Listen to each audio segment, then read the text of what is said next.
nos assistem em nome de Jesus, amém? Você está bem? Está feliz?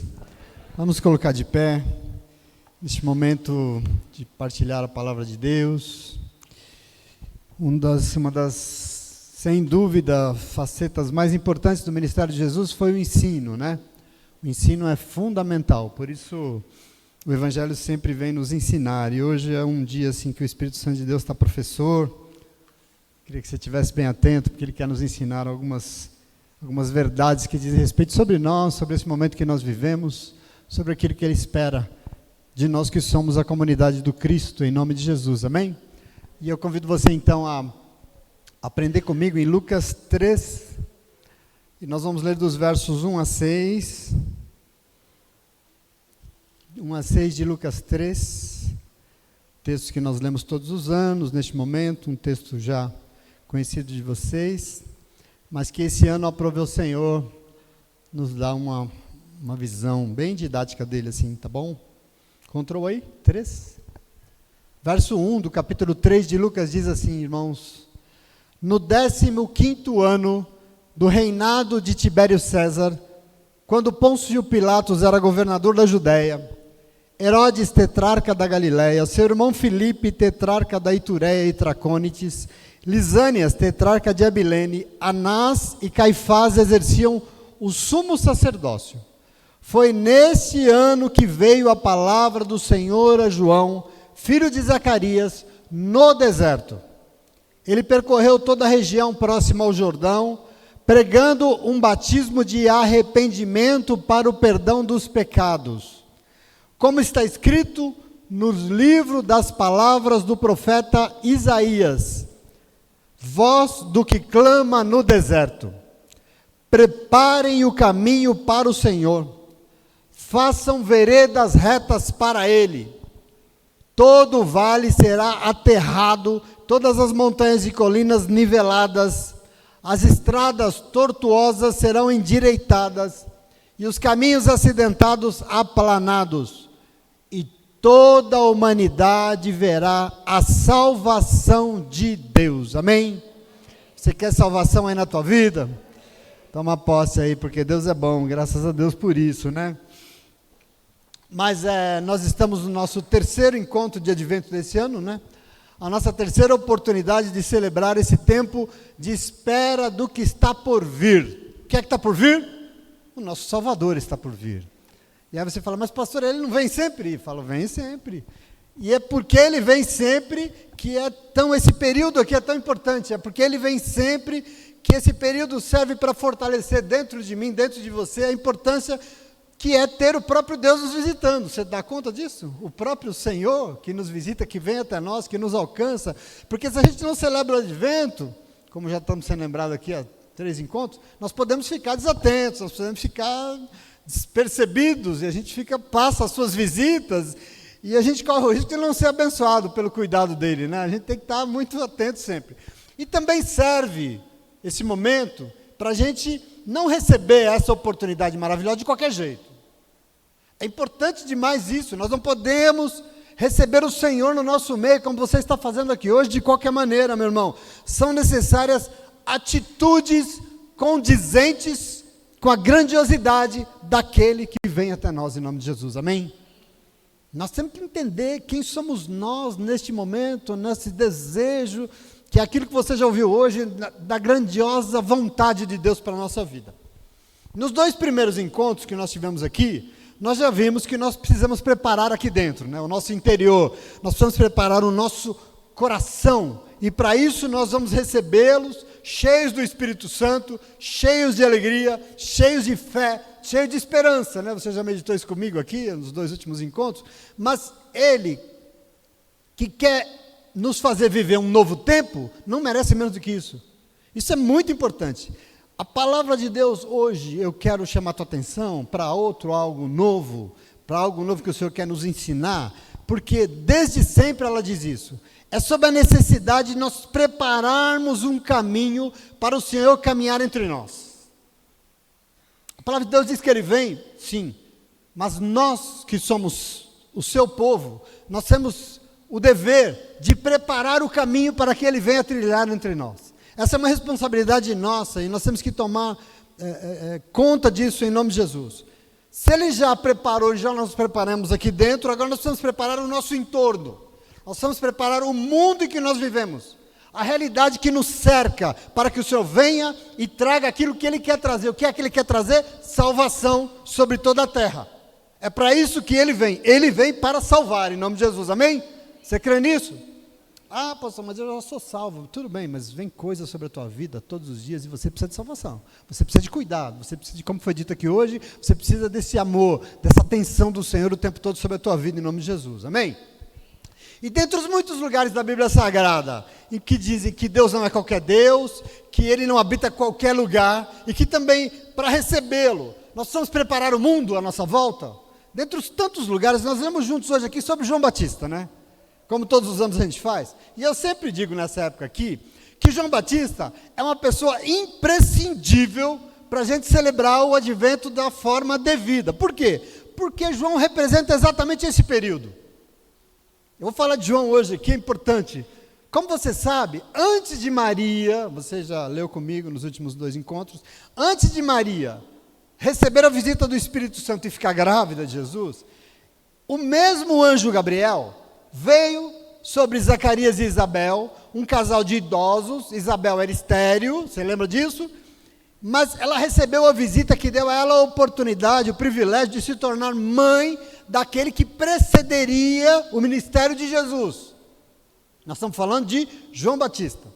João Batista é o primo de Jesus, e ele nasceu 6 meses antes do Senhor. Ele era mais velho do que Jesus, 6 meses, e a razão do seu nascimento não foi outra senão para se dedicar inteiramente para anunciar a vinda daquele que está por vir. Não é o momento que nós estamos vivendo aqui? A vida de João se resumiu ao anúncio do que era necessário fazer para receber a vinda do Salvador. Portanto, sem João não tem advento, né? Por isso que todos os anos a gente lê ele, é muito importante. E é muito interessante aqui, e eu começo já ensinando, que o Evangelho faz questão de localizar com toda a precisão do mundo o ano exato em que João iniciou o seu ministério. Que ano foi esse? No 15º ano do reinado do imperador romano Tibério César, quando Pôncio Pilatos era governador na Judéia, Herodes era o tetrarca da Galileia, o seu irmão Filipe, outro tetrarca, Lisânias era o tetrarca de Abilene, e Anás e Caifás eram, nesse ano, sumos sacerdotes. E foi nesse ano, exatamente nesse ano, que a palavra do Senhor veio a João, filho de Zacarias, no deserto. Você vai entrar aqui comigo, só para te dar o ano exato. Que ano que a palavra está falando? Qual foi o ano que o Senhor falou com João? Bom, os livros de história, não a Bíblia, dão conta que o imperador romano Tibério César governou Roma entre os anos 14 e 37 da nossa era. 14 e 37 depois de Cristo, Tibério governou. Portanto, 15 anos depois do início do seu reinado, nós estamos falando então aqui do ano 29. Ele começou em 14, 15 anos depois, a Bíblia está dizendo, no ano 29. E é interessante você entender, porque como João nasceu meses antes de Jesus, João deveria ter aqui 29 anos. Jesus aqui, por aí, em torno de 28, 29, só para você ter ideia, Jesus iniciou o seu ministério com 30 anos de idade. É desse ano que nós estamos falando, é um ano exato. E veja, quando a Bíblia faz questão, e ela vem dizer também, só para afirmar o ano, de outras 6 personalidades aqui, outras 6 autoridades civis que participavam do governo, está falando de Pôncio Pilatos, Herodes, Filipe e Lisânias, eles eram representantes do Império Romano, e também fala de outras 2 autoridades religiosas. Ele está preocupado em dizer, não foi nenhum outro ano, foi naquele ano. Anás e Caifás eram sumos sacerdotes no templo de Jerusalém. Que ano era esse? E aí eles eram autoridades religiosas que eram afinadas com os romanos. E veja, toda essa preocupação de situar os acontecimentos no tempo exato e no lugar, no espaço exato, só existe. Sabe por quê? Porque a história da salvação, da Bíblia, não é uma história que aconteceu lá atrás, na vida de algumas pessoas, não é uma história jogada, não. A história da salvação não é diferente da minha história da salvação, da nossa história de salvação. Porque, presta atenção aqui, em um ano específico, Ele, o Senhor, o nosso Salvador, Ele encarnou. E Ele encarnou na nossa história. Que você pode dizer, não tem nada com isso. Tem sim, Ele encarnou na nossa história. E Ele veio, Ele entrou na nossa vida. Em um ano muito preciso, Ele entrou na tua vida para trazer transformação, para mudar toda ela. É isso que o Senhor faz quando Ele vem. O Senhor chegou, meu irmão, e Ele veio para mudar a nossa história de vida, você entende isso? Então Ele entrou, Ele veio para dar salvação a todo aquele e aquela que nele crer, inclusive eu e você, inclusive nós. Portanto, essa história aqui que eu estou lendo tem a ver com a nossa história de vida. Entende isso? Por que Lucas está tão preocupado em situar isso? Outra informação didática importante aqui. Todas as vezes que a Bíblia Sagrada iniciava o livro dos profetas mais importantes, ela começava quando? Ela falava assim, ó, no ano em que governava fulano de tal, veio a palavra de Deus sobre o profeta e ele tal. Vou ler para você 3 exemplos, os 3 maiores. Isaías, capítulo 1, verso 1. Olha como começa. Visão que Isaías, filho de Amós, teve a respeito de Judá e Jerusalém, durante os reinados de Uzias, Jotão e Acás e Ezequias, reis de Judá. A Bíblia sempre, quando vai iniciar um livro da profecia, diz, foi naquele ano lá. Jeremias 1:1. As palavras de Jeremias, filho de Uquias, um dos sacerdotes de Anatote, no território de Benjamim. A palavra do Senhor veio a ele no 13º ano do reinado de Josias, filho de Amon, rei de Judá, no ano exato. Ezequiel capítulo 1, foi no 5º ano do exílio do rei Joaquim, no 5º dia do 4º mês, exato. A palavra do Senhor veio ao sacerdote Ezequiel, filho de Buzi, junto ao rio Quebar, na terra dos caldeus. Ali a mão do Senhor esteve sobre ele. Percebe aqui o que está acontecendo no Evangelho? Você notou? Esse cuidado de Lucas em situar exatamente o ano e o início do mistério de João, com as mesmas palavras do início dos livros dos grandes profetas, foi para dizer que depois de muitos anos sem profeta, povo, se prepara, porque Deus levantou outro. O povo estava ali vivendo sem profeta. Prepara aí, porque Deus levantou outro profeta na terra. E ele se chama João. E ele é filho de Isabel e Zacarias. E o verso 2 diz aí que você leu, foi exatamente nesse ano que veio a palavra de Deus a João, filho de Zacarias, no deserto. Entendeu aqui? Até aqui, está claro? Qual é a questão que eu e você temos que nos apossar aqui? Bom, a questão aqui é que profecia nada mais é do que a palavra do próprio Deus sendo direcionada a uma pessoa para ser proclamada na terra. O nome disso é profecia. Profecia é aquilo que vem de Deus para mim e para você. Quando a gente fala de sacerdócio, é aquilo que vai daqui para lá. O sacerdócio ora para Deus para pedir por nós, né? Para interceder por nós. O sacerdócio apresenta a Deus as nossas petições. O profeta não. O profeta não pede a Deus por você. O profeta manda de Deus aquilo que ele tem para a tua vida. Por isso você precisa de profecia. Então, veja, a profecia não é a palavra de João, mas é a palavra do próprio Deus sendo direcionada. É a palavra que saiu da boca do Senhor. Portanto, palavra profética é sempre um desafio. Por isso que a Bíblia te desafia tanto. Por que você acha que você vem ouvir palavra e ela mexe tanto com você? Porque a palavra profética, aquela que vem de Deus, ela é sempre desafiadora. A vontade de Deus, ela sempre nos confronta. Então veja, quando o Evangelho se preocupa em dizer que a palavra que veio através de João, ela é profecia, que João Batista era profeta levantada por Deus, esse anúncio profético tem o objetivo de desafiar a comunidade para se preparar e se posicionar diante da vontade de Deus e com isso buscar mudar as suas atitudes. Entende aqui? Entende que é profecia? Está claro isso para vocês? Para que não hajam dúvidas de que a palavra aqui é profecia pura, o Evangelho lembra que isso não aconteceu por acaso, não foi algo dito, não foi algo daquele momento, mas ele lembra que essa profecia já havia sido anunciado há 700 anos atrás, através do livro das palavras do grande profeta Isaías. Porque o texto diz, qual é a palavra profética vindo da boca do próprio Deus na vida de João, o profeta? Bom, voz do que clama no deserto. Foi assim que Isaías lembrou e profetizou sobre João. Voz do que clama no deserto. Preparem o caminho para o Senhor. Façam veredas retas para Ele. Quando Ele vier, nós estamos aguardando, quando ele vier, as veredas que ele vai trilhar precisam ser retas e cabe a vocês prepará-las, porque a ordem aqui é preparem, façam vocês. Você está entendendo isso, sim ou não? Tem profecia nessa manhã sobre a tua vida, sobre a minha vida. Quero que você preste atenção nisso aqui. Eu comento aqui para você já que a palavra veredas, que é sempre bem, que acho que é veredas, mas veredas em primeiro momento significa um caminho estreito, é uma vereda. Mas também aqui, ela pode, e aqui ela tem um significado figuradamente, ela significa o rumo que nós damos à nossa vida, veredas. Aliás, o grande, saudoso e maravilhoso Guimarães Rosa escreveu o livro da vida dele que chamava O Grande Sertão Veredas, né?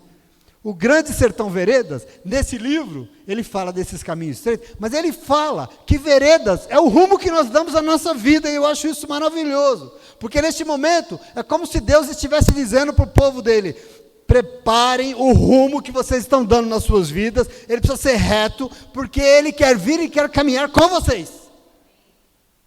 Bonito isso, né? E ó, que não pode ser qualquer caminho, ok?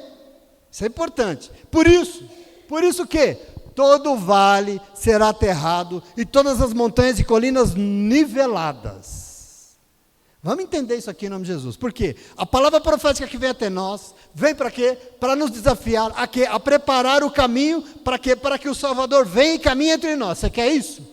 Pois ele está nos chamando. Preparamos o nosso coração, já nos enchemos de fé, de alegria, de esperança, do Espírito Santo de Deus. Mas veja, agora, a nossa volta, no nosso contexto, não servem caminhos tortuosos. Não serve o que é muito elevado. Também não serve o que está no buraco. Tem que alinhar, tem que nivelar. Você entende isso? Isso é profecia, isso é Bíblia, isso está o tempo todo. E ele ainda insiste, estradas tortuosas serão endireitadas, caminhos acidentados serão aplanados. Vamos entender isso aqui. Observe aqui o que nós lemos. Observe que esse nivelamento aqui é condição imprescindível para ele vir. Porque na sequência do texto, diz que se nós fizermos assim, se assim for, toda a humanidade verá a salvação de Deus. Você crê nisso? Algumas versões dizem o quê? Algumas bíblias que a gente tem, toda a carne verá a salvação de Deus. Toda a carne. E você sabe que a expressão toda a carne significa todo ser humano. Todo ser humano verá. Por quê? Porque a boca de Deus proferiu uma palavra profética que diz e nos chama para preparar o caminho para ele vir. Por quê? Porque ele quer sim vir para salvar toda a humanidade. Isso é um projeto que está no coração de Deus. E ele diz respeito a mim e a tua vida. A nós que somos igreja, nós que somos comunidade. Então você vai perguntar para mim, mas pastor, toda a humanidade será salva? E aí eu digo para você, depende. Depende. Depende do quê? Depende se ela aceitar o desafio, se ela estiver disposta a preparar o caminho para ele caminhar. Depende se ela estiver disposta a endireitar, retificar, aplanar o que está torto, o que está desigual e o que está desnivelado. Tem uma condição para Deus vir e habitar na nossa vida em nome de Jesus. Observe como o projeto de Deus aqui, há um endireitamento daquilo que está torto. Porque os caminhos do Senhor nunca são tortuosos. Às vezes você vai fazer algo que você quer saber se é de Deus ou não. Meu irmão, se está complicado, se está, desconfia. Provérbios 8:8. Todos os meus caminhos são justos, não há neles nada tortuoso ou perverso, diz o Senhor. Então, pessoas que dão rumos meio tortos nas suas vidas, queridos, não serve. Isso não é direcionamento de Deus para ninguém. O nosso Deus, não. Às vezes a gente quer justificar caminhos estranhos. É de Deus, sei lá. Oséias 14:9, olha que bonito isso. Quem for sábio, entenda essas coisas. Quem tiver discernimento, ouça com atenção. Os caminhos do Senhor são retos, e nele andam os justos. Agora, os perversos, presta atenção. Os perversos, nesses mesmos caminhos, eles tropeçam e caem. São caminhos retos e justos que andam justos. Esse é o Senhor. E da mesma forma, será necessário um nivelamento de tudo. Veja, aterrando os vales, aterrando o que está no buraco, trazendo para cima o que está lá no fundo. Do mesmo jeito, nivelando as montanhas e colinas, o que é? É rebaixando o que está elevado demais. Você está entendendo isso aqui? Para Deus não serve lá, para Deus não serve lá, para Deus tem que ter algo aqui. Então aqui, no centro exato dessa profecia que veio da boca de Deus, tem uma proposta. E a proposta qual é? É que não pode haver desigualdades entre nós. Tem uma coisa do coração de Deus para você, não pode, porque se o caminho é desigual, se ele é elevado demais, se ele é rebaixado demais, se o outro é torto demais, se o outro é acidentado demais, ele não caminha, e se ele não caminhar, adivinha, não terá salvação. Você está entendendo isso sim ou não? Nós precisamos compreender isso, meu irmão, em nome de Jesus. A palavra que sai da boca de Deus e alcança a terra diz que nós temos que preparar os rumos da nossa vida, nós temos que acabar com a desigualdade, porque se nós assim fizermos, se nós lutarmos por isso, toda a carne verá a salvação de Deus. E eu quero que você compreenda isso. Portanto, nós celebramos esse nosso terceiro encontro de advento, embalados por João Batista, para entender que nós temos que preparar o caminho do Senhor, sim ou não? Nós precisamos preparar as coisas que estão à nossa volta, nós precisamos nos envolver com algo, nós precisamos fazer parte disso, meu irmão. Eu estou falando para crente aqui nessa manhã, tem crente aqui não? Nós estamos falando para a comunidade do Senhor, a comunidade do Cristo vivo nessa manhã, meu irmão, para que nós possamos ver a salvação de Deus. Não pode existir desigualdade entre nós, e entre nós eu estou falando entre toda a carne. O caminho para o Senhor trilhar junto conosco não pode ser de qualquer jeito, não é qualquer caminho, existem condições para que Ele possa conosco caminhar, em nome de Jesus, para que toda a carne veja a salvação de Deus. Para que a salvação possa ser vista entre nós, é necessário que seja superada e eliminada toda a desigualdade no nosso meio, e esse é o papel de todos e todas que aguardam a sua vinda, preparando o caminho para que o Senhor venha trabalhando para que esse mundo seja o lugar mais justo. Você entende o que é obra de Deus? Você entende o que é essa igreja? Você entende para que nós estamos aqui? E hoje o Senhor quer desmontar uma coisa que está no coração de muita gente, porque nós, eu e você, nós somos diferentes, sim ou não? Somos diferentes, mas os diferentes têm que conviver no mesmo espaço, no mesmo lugar, sim ou não? Nós não moramos na terra, todos nós? Nós somos diferentes? Nós temos condições diferentes, sim, mas nós vivemos no mesmo lugar, nós celebramos a mesma fé e nós partilhamos a mesma mesa, sim ou não? Nós somos diferentes, mas nós não podemos ser desiguais. É diferente, mas nós temos as mesmas condições. É diferente, mas diante de Deus nós temos os mesmos direitos. Entenda o coração do Senhor, porque Ele quer alcançar toda a humanidade. Isso é muito importante. Eu quero que você tome posse disso. Portanto, existem diversos papéis na sociedade. O governo tem o seu papel? Tem. Ele tem as suas responsabilidades? Tem. As empresas têm suas responsabilidades? Tem as suas responsabilidades, porque vivem aqui neste mundo e tem. Mas nós que somos a comunidade do Cristo vivo, nós também temos a nossa. Qual é a nossa responsabilidade? Preparar o caminho para que Ele venha e para que toda a humanidade veja a salvação de Deus. Nós precisamos que o povo veja o nosso Deus. Como? Quebrando as barreiras que causam as desigualdades deste mundo. João Batista, ele está preparando o caminho para o Senhor vir. Ele está pregando isso. Através do nosso agir, a salvação de Deus tem que alcançar toda a carne. Através do teu agir, do meu, do que nós fazemos aqui no mundo. Nós temos um papel relevante no coração de Deus. Foi para isso que Ele nos salvou, você entende isso? É muito importante isso, meu irmão, em nome de Jesus. Nós temos que ser a voz que clama no deserto das desigualdades, das intolerâncias e das violências. Quem é que vai dizer contra isso? Somos nós, eu e você. É a igreja do Senhor. Esse é o chamado do Evangelho. Então, nesse advento, eu recebi isso essa semana com muita intensidade, meu irmão. O Senhor está nos chamando para quebrar um paradigma dessa igreja evangélica criada pelos fundamentalistas estadunidenses. Eu quero que você entenda uma coisa hoje. A leitura fundamentalista evangélica inventou uma igreja desencarnada.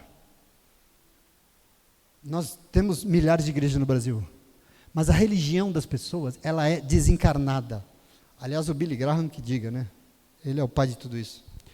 É uma igreja desencarnada, porque para ela só importa a eternidade que está por vir. Só importa isso. O reino de Deus é só o reino vindouro no final dos tempos. Isso é reino de Deus.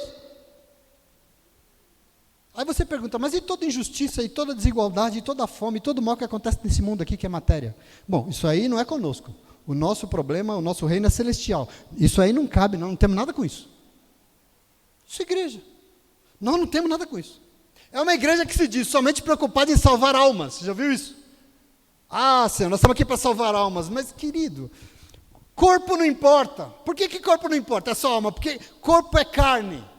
E carne é fonte de pecado. E nós aceitamos Jesus para salvar a nossa alma e ir para o céu. É isso que a gente ouve no discurso. Agora, existe um erro, primeiro, na leitura aqui do que é carne. Você vai entender isso. Porque quando Paulo contrapõe carne e espírito, porque Paulo faz isso, ele contrapõe carne e espírito, para ele, carne é o ser humano dominado pelos instintos. Para ele, carne não é corpo. Para ele é um ser humano dominado pelo instinto. E ser humano que vive dominado por instinto, ele é bicho. Ele não é imagem e semelhança de Deus. Instinto o que é? Fome, sede, instinto é sexo, instinto é medo, instinto é ira. Isso não pode dominar a nossa vida, meu irmão, em nome de Jesus. Por exemplo, quando Paulo fala assim, ó, a carne para nada aproveita, o que Paulo está querendo dizer aqui? Não significa que o corpo humano para nada aproveita, não é isso. Mas é um ser humano dominado pelos seus instintos que para nada aproveita. É um ser humano dominado pela sua boca, pelos seus olhos, que isso manda na vida dele. O medo, a ira, isso para nada aproveita. Corpo humano não é só instinto, você entende isso? Corpo humano é muito mais do que instinto. Por exemplo, corpo humano tem um cérebro, né? E ele pensa, ele tem uma mente cheia de lembranças, de memórias, isso é maravilhoso. Nós não somos só um coração que bombeia sangue, nós temos sentimentos, nós temos emoções, e mais do que isso, nesse corpo aqui tem um espírito, você sabe disso? Tem um espírito. Então, Paulo não está dizendo que tudo isso aqui para nada aproveita. Não é isso que ele está dizendo. Você entende a confusão aqui? Criaram uma confusão. Portanto, baseado nisso aqui, inventaram uma igreja que acha, repito, que é desencarnada. Que não tem responsabilidade. Porque carne é fonte de pecado. Mas, na verdade, carne é corpo. Carne é o próprio ser humano. Agora eu quero que você entenda como esse ensino acabou sendo uma coisa diabólica, por quê? Porque essa igreja, tão preocupada em ser desencarnada, não se compromete em nada para preparar os caminhos para que a salvação venha sobre toda a carne. Nós não temos compromisso com isso. Mas está na Bíblia. Qual é o nosso papel como igreja? Qual é o chamado desse tempo, através da vida de João Batista? Preparar o caminho para que a salvação alcance toda a carne, sim ou não? Como é que nós preparamos o caminho, João? Nivelando tudo, aterrando os vales, aterrando o que está no buraco, trazendo para cima o que está lá embaixo no buraco, lá no fundo. Nós vamos nivelar as montanhas e as colinas, nós vamos rebaixar o que está muito elevado, ou seja, nós preparamos o caminho lutando para que toda desigualdade seja superada neste mundo, em nome de Jesus. Esse é o nosso papel. Você compreende isso, sim ou não? Você está olhando para esse monte de sacola aqui? Você acha que as nossas mãos são relaxadas de deixar essas sacolas aqui? Tem algo a ser dito aqui nessas sacolas. Você precisa entender do que nós fazemos parte. Tem algo no coração de Deus aqui. Entenda como está na contramão de Deus esse projeto evangélico. Porque a igreja que se diz cristã, diz que é desencarnada, como assim? Se ele, o Cristo, fez o caminho contrário, porque ele encarnou, e ele veio para salvar toda a carne. Ele que é Deus, abriu mão do seu preceito de Deus e veio aqui encarnar, e nós que somos carne queremos desencarnar, nós queremos ser Deus. Ai, ai. Como é que nós podemos ser igreja cristã sem encarnação, sem compromisso? Como é que nós podemos celebrar o Advento e o Natal, em que nós lembramos que Ele veio e encarnou, dizendo que nós não temos compromisso com toda a carne? Como assim? Ela está passando fome, ela está passando necessidade, nós temos compromisso sim. Meu irmão, Ele nasceu em carne e osso para nos mostrar que ser humano importa, que ser humano para Ele é importante e precisa ser salvo, é por isso que Ele encarnou. Ele veio como ser humano para dizer que você importa, que você é importante para Ele, que Ele quer te salvar. Isso é fundamental. Como é que nós podemos celebrar a sua memória de Natal, querendo ser desencarnado, não estando nem aí para as desigualdades deste mundo? Que discurso é esse? Aliás, sabe o que eu lembrei agora? Eu lembrei do saudoso irmão Lázaro. Eu usei ele na minha faculdade. Quem lembra do irmão Lázaro? Você lembra do irmão Lázaro? O saudoso irmão, morreu, né, coitado, no Covid, que Deus o tenha. Mas o irmão Lázaro era um cantor baiano, que ele cantava que o mundo está uma miséria. É irmão contra irmão, é o mundo não sei o quê, é violência sem fim. Aí ele cantava o quê? Ainda bem que eu vou morar no céu. E aí Deus deve ter olhado assim e falar assim, você vem, né? E aí? E aí, nada? Não vamos fazer nada aí não? Você precisa entender, você está entendendo isso sim ou não? Tem uma mentalidade que precisa ser superada dentro da igreja, nós vamos fazer algo. Eu já ouvi um discurso, alguém dizer que o lugar mais igualitário do mundo é o cemitério, né? Já ouviu isso? Já ouviu? O lugar mais igual do mundo é o cemitério. Por quê? Porque no túmulo ninguém é melhor que ninguém, né? Já ouviu falar isso? Lá, a 7 palmos, tudo é nivelado, né? A morte nivela a nossa condição. Mas eu quero dizer para você, em nome de Jesus, para o Senhor, não é a morte que nivela a nossa condição. Não, nós precisamos trabalhar aqui e agora, enquanto nós estamos vivos, por um mundo mais nivelado. É obrigação minha e tua. O reino de Deus não é somente um projeto por vir para quando nós formos morar no céu. Lá no céu é mole, meu irmão. Lá no céu você deixa porque o Senhor vai cuidar de tudo. Em nome de Jesus. A responsabilidade lá é dele. O Senhor é Deus soberano lá no céu. Mas aqui, toma posse. Aqui é diferente. Segundo Jesus, nos 3 evangelhos, Marcos, Mateus e Lucas, reino de Deus está próximo de nós. Deixa eu ler Lucas 11:20. Mas se é pelo dedo de Deus que eu expulso os demônios, logo chegou a vocês o reino de Deus. Já chegou. Marcos 1,15. O tempo chegou. O reino de Deus está próximo. Arrependam-se e creiam nas boas novas. Mateus 6,33. Busquem aqui na terra, em primeiro lugar, o reino de Deus e a sua justiça, e todas as demais coisas serão acrescentadas. Existe um projeto, sim ou não, querido? Em nome de Jesus. E aí você pode perguntar, pastor, quer dizer que não existe um reino que será implementado lá na frente na consumação dos tempos? E eu vou dizer para você, existe sim. Existe sim, porque Jesus disse que ele viria para nos buscar. Ele voltaria para nos buscar e eu creio nisso. E nós estamos aguardando essa vinda dele, por isso nós celebramos o advento, amém? Mas a palavra diz, querido, eu quero que você tome posse, não em partes. A palavra de Deus diz, Jesus diz que quando ele vier, ele espera encontrar o povo dele aqui, trabalhando muito para aguardar a vinda dele, preparando o caminho para ele vir. Às vezes a gente não compreende porque o Senhor não volta. Volta, Jesus, volta logo, Jesus. Por que ele não volta? Não tem caminho para ele andar. Ele vai vir. Existe um reino vindouro. E como é que vai ser? Você quer saber? Vou ler Mateus 25 para você. Eu tenho que ler. Desculpa, você está aprendendo hoje? Eu tenho que ler para você, eu tenho que te ensinar isso. Quando ele vir no reino vindouro, como será? Mateus 25:31.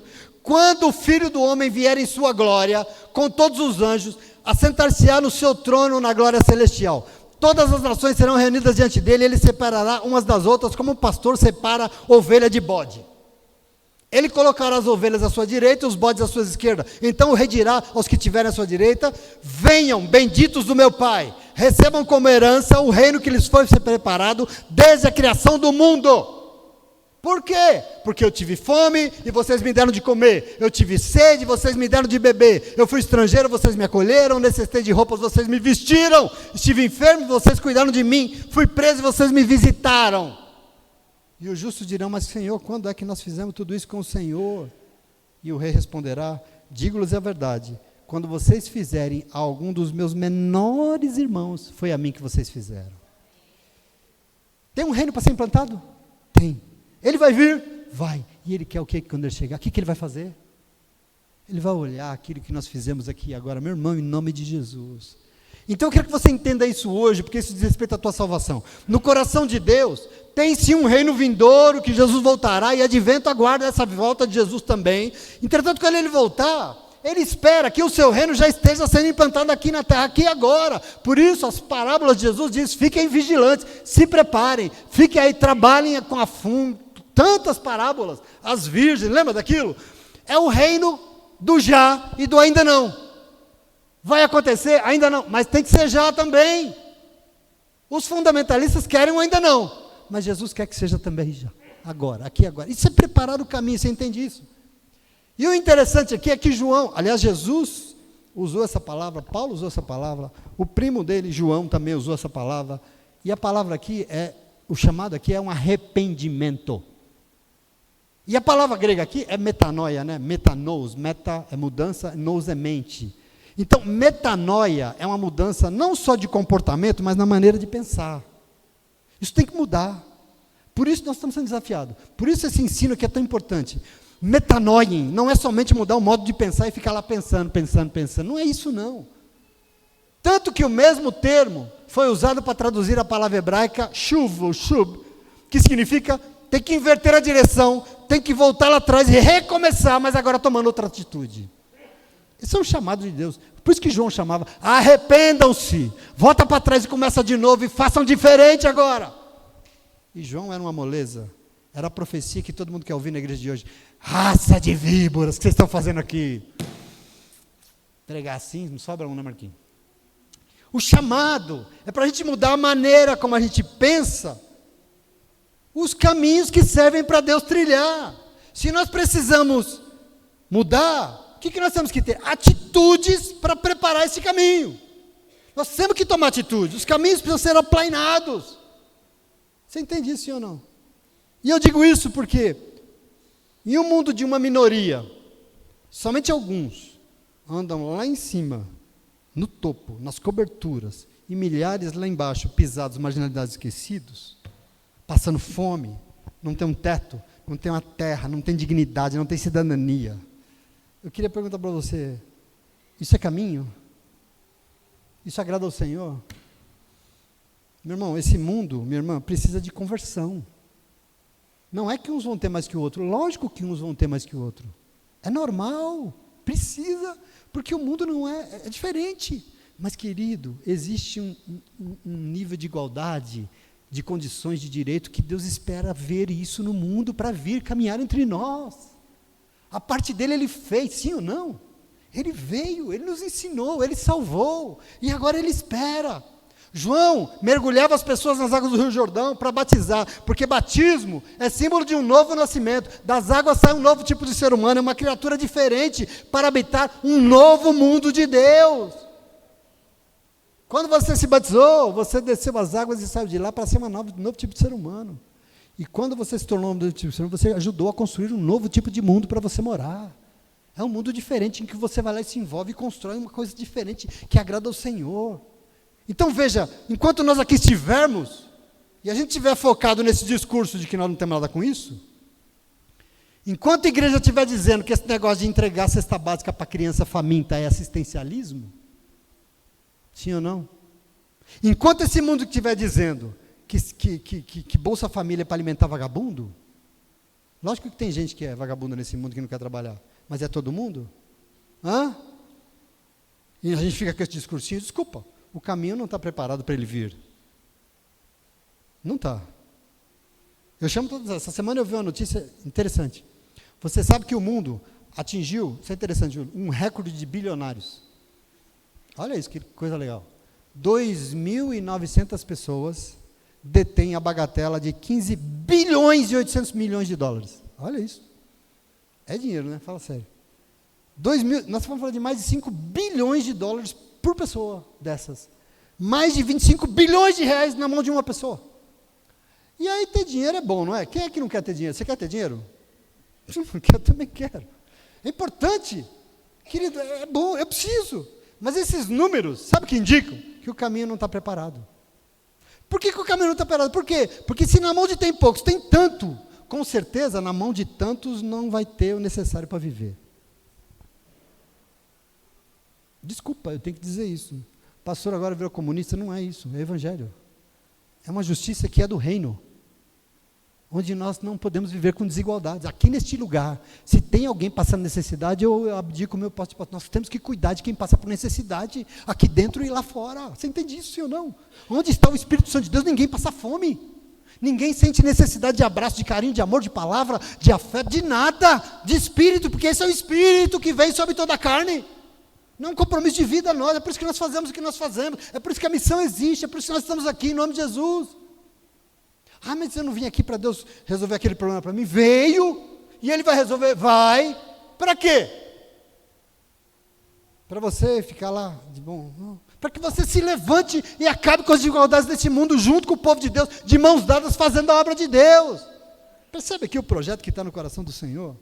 Às vezes a gente não entende, mas o dinheiro que circula dentro de uma nação é um só, você sabia disso? O Brasil tem um conjunto de riquezas, é um bolo. E o governo não fica imprimindo dinheiro para aumentar a riqueza, não, a riqueza é aquela. O problema não é a quantidade de riqueza, porque a riqueza tem que crescer mesmo. O problema é que a distribuição que se faz desse dinheiro que é um só, se a maior parte está na mão de uma minoria, o que sobra? Sobra pobreza e sobra fome para o resto, para muitos. Nós temos que distribuir isso melhor, querido, em nome de Jesus. O nosso Brasil continua nos relatórios mundiais como o país de maior concentração de rendas e riqueza do mundo. Por que o mundo é assim? O mundo é injusto. O mundo que o Senhor quer vir para salvar é desnivelado. O mundo é desigual. O mundo tem essa medida. Nele, nas medidas do mundo, é cada vez mais difícil você ver a salvação de Deus. A gente não encontra os sinais do Evangelho neste mundo. E eu quero que você pense nisso. Porque existe um povo levantado, salvo, cuidado, resgatado. Deus supriu financeiramente a sua vida, com amor, com carinho, com saúde. Deus curou, Deus faz tudo, porque Ele quer que no nosso mundo aqui e à nossa volta, existe um caminho preparado para Ele. Que o Senhor possa olhar lá no Riacho Grande e falar, você foi lá no Riacho, você viu aquele povo lá, você viu o que acontece onde eles estão, percebeu lá no Riacho os meus filhos e filhas. Eles prepararam tudo, é por isso que eu vou lá todo domingo estar com eles, em nome de Jesus. É maravilhoso isso, meu irmão. E é exatamente por isso que nós precisamos de advento. É exatamente por isso que nós precisamos da palavra profética que sai da boca de Deus para João Batista, para nos direcionar nesse tempo que nós vivemos. Nós precisamos disso aqui. Portanto, o nosso desafio desse encontro é para a gente preparar o caminho para Ele caminhar entre nós, em nome de Jesus. Amém? Você quer que o Senhor venha e caminhe entre você? Você quer celebrar aquela ceia de Natal com Deus sentado na mesa com você? Quer? Existe algo que precisa ser precedido, porque o nosso caminho não pode ser qualquer um caminho. As nossas prioridades não podem ser qualquer um, não pode ser um caminho desigual, desnivelado, torto. Nós precisamos preparar o caminho para Ele vir, e nós fazemos isso como? Produzindo justiça nos lugares que nós estivermos, partilhando o que nós temos, partilhando o que nós somos, partilhando a nossa vida, o nosso amor com quem necessita, porque nós somos crentes no Senhor Jesus, é isso que nós somos, amém? Esse é o projeto. Glória a Deus.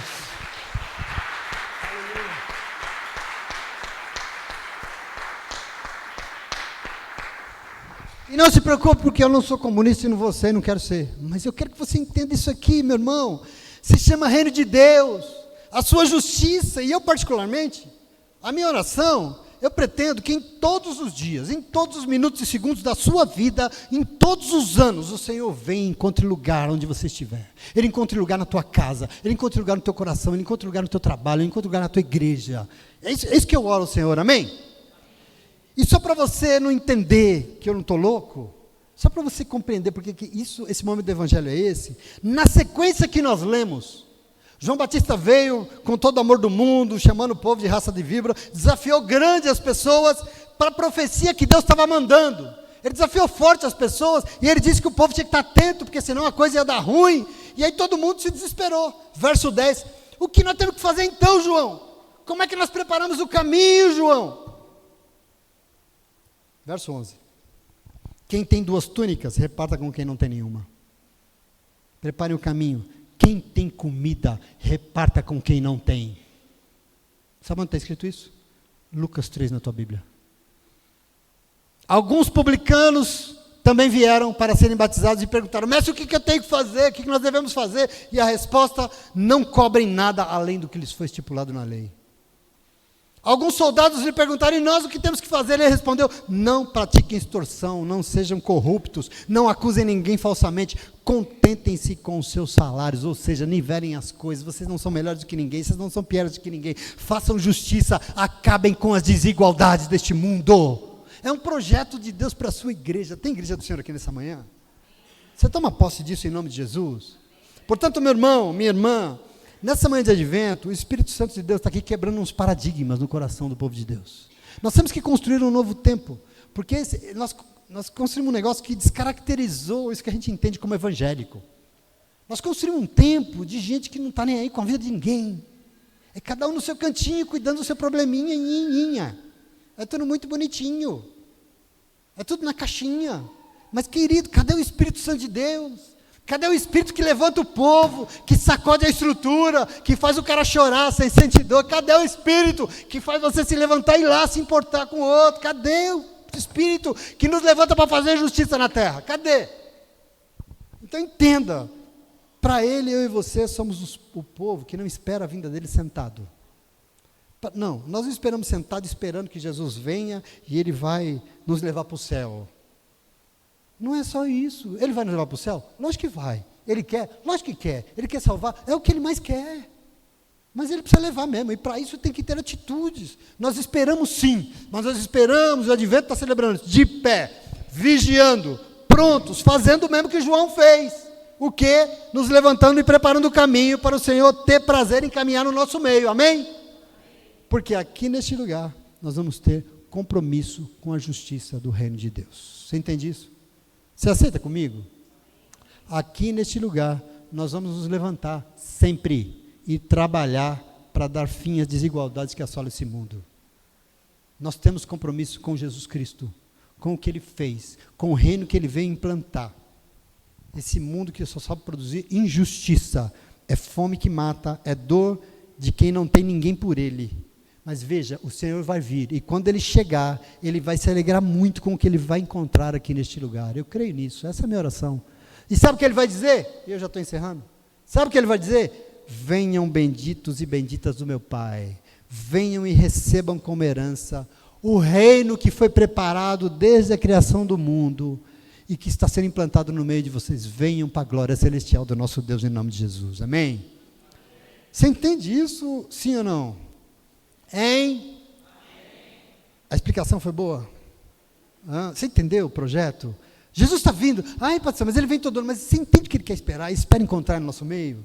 Esse comprometimento de vida, isso somos nós, essa é a comunidade do Senhor, esse é o nosso agir nesse mundo, e nós temos que estar atentos, porque o Senhor bate a nossa porta, todos os dias, e nós que abrimos a porta, e quando Ele entra, Ele fala, nossa, que bênção que está isso aqui, que comunidade linda, que comunidade envolvida, que comunidade que abre mão de si para ir lá, fazer o que eu espero que seja feito nesse mundo, que comunidade que anuncia a salvação sobre toda a carne na terra, que maravilha, pode vir, porque o reino é de vocês em nome de Jesus, amém?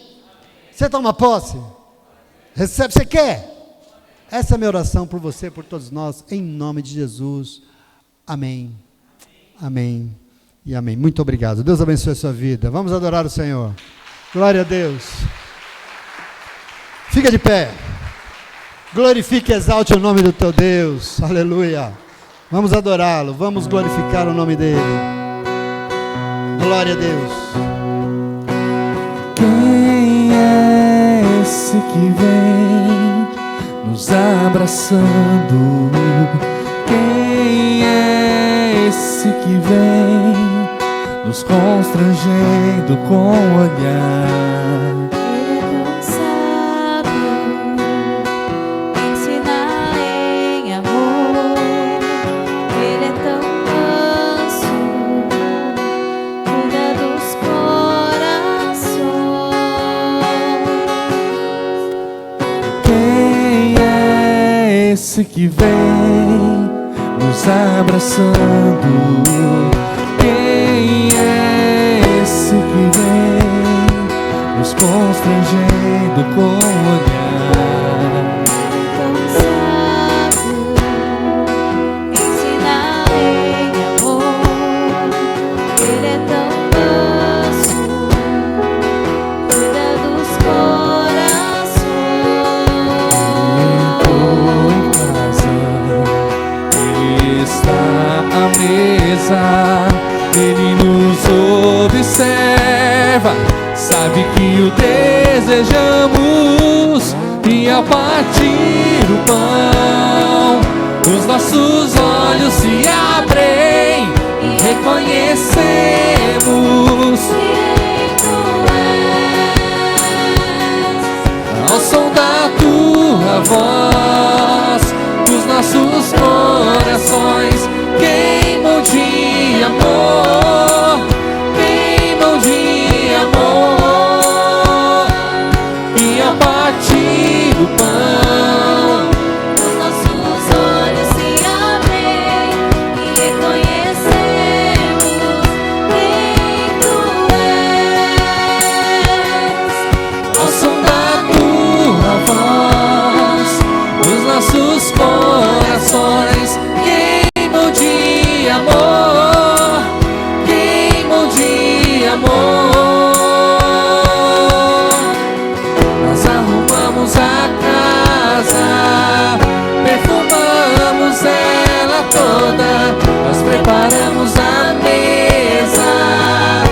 Tome um lugar de honra, nós arrumamos a casa, perfumamos ela toda, nós preparamos a mesa. Tome um lugar de honra.